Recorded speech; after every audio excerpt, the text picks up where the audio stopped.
Since the release of the exotic class items, people have been complaining about how the mission requires 2 guardians and how you need to do the mission to efficiently farm these exotics.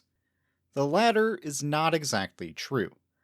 I spent my week opening 1,000 Pale Heart chests to get an accurate figure on the drop rate so I can arm you with the necessary tools and information to make your farming better. To cut to the chase, the drop rate is 2%, so 1 in 50 chests. And that's any chest you open in the Pale Heart once you've unlocked the exotic class item on that character. So random patrol chests, overthrow chests, high value targets, you name it. Even the chests while doing the special co-op missions. If you are in the Pale Heart and open a chest, the exotic can drop. Additionally, all chests are created equal. When looking at the Ghost Vendor, it states it is a rare chance with any chest in the Pale Heart. It doesn't mention any RNG protection or increase odds from higher rarity chests. And that matches my findings as well. So to optimally farm just the exotic class item, you are after opening the greatest number of chests in the least amount of time, or run Dual Destiny. So let's compare the two. Now the best chest farm is in the landing since it is a wide open space and easy to navigate with a sparrow.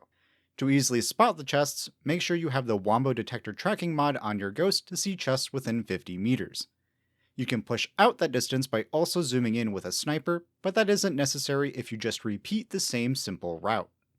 When you enter a landing zone in the Pale Heart, it takes about 30 seconds for all the chests to spawn in. You'll know that they've spawned when your screen gets a few shakes and flashes of light, or if you are zoomed in with your sniper and see the chest icons. Then just go on a simple loop. I just take a clockwise path around the landing. Once you do this a few times, you'll know where all the potential chest spawns are and how they behave. For this, if you have an Eager Edge Sword, Mountaintop, and a Skimmer, these will help you better navigate the landscape. These tools, though, aren't at all necessary, but they do help. Once you complete a loop and grabbed around 4 or 5 chests, you need to reload the zone. This, you have 3 options.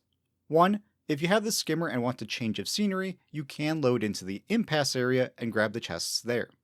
You can do a similar loop in a similar time, but due to geometry, having more advanced movement tech makes it much easier. 2.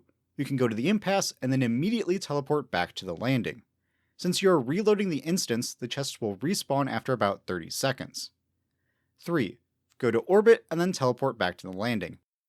Based on your internet, this is possibly the slowest option, so bouncing back and forth between other patrol zones is the best. If performed optimally, this should net you about 5 chests in about 1 minute of running around, and then 1 minute to account for reloading whatever area you are in. 5 chests per 2 minutes, so 50 chests in 20. So in 20 minutes, you should get an exotic class item. In contrast, looking at the Dual Destiny mission, depending on skill and familiarity, it'll take 20 minutes on the low end to around 35 on the high end. That means the mission is less efficient, right? Well, there are a couple of caveats. 1. Chest farming relies on RNG. While in the long run it'll average a drop every 50 chests, when looking at a particular farming session it could be drastically different. You can get one every 30 chests, 90 chests, or none at all. Completing the exotic mission, no matter how slow, is still a path to a guaranteed exotic class item. No RNG involved. 2. At the time this video goes live, there is an exploit to get 2 class items per run of Dual Destiny. I don't like bringing up loot exploits, but I would be remiss and flamed in the comments if I didn't do so. Basically, if your fire team is comprised of the same character class, grab the same item at the same time, and then join allies at the same time. The mission won't end, and you can both grab the other class item on the pedestal. I'll have a better guide linked in the description.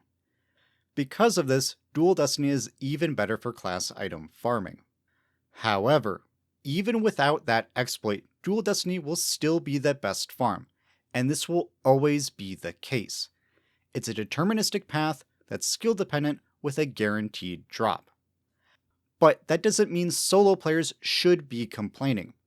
All you have to do is unlock the mission one time, which can be done 100% solo, and then complete the mission one time per character. After that, you never have to run it again to farm class items. And as you saw at the beginning, it's a 2% drop rate from chests, a drop every 20 minutes. You don't even have to start the Final Shape campaign to load into the mission on alt characters. Just as long as your other member has access to the mission and you are of a sufficient power level, you're good. Then once you unlock the Pale Heart Patrol area, you can farm on that character.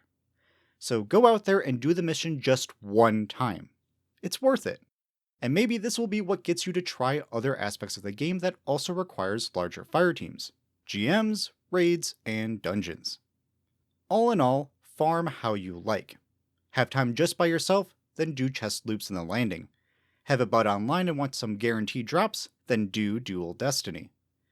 If you care about more loot, like deep sight weapons, engrams, and ergo sum, then do the daily selected overthrow. Not as efficient for just getting class items, but your overall loot will be better.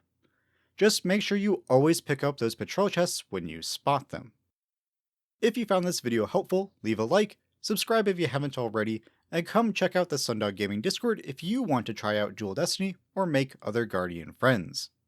As always, I am your Commander Pika. Be kind, have fun, and I'll see you on the battlefield.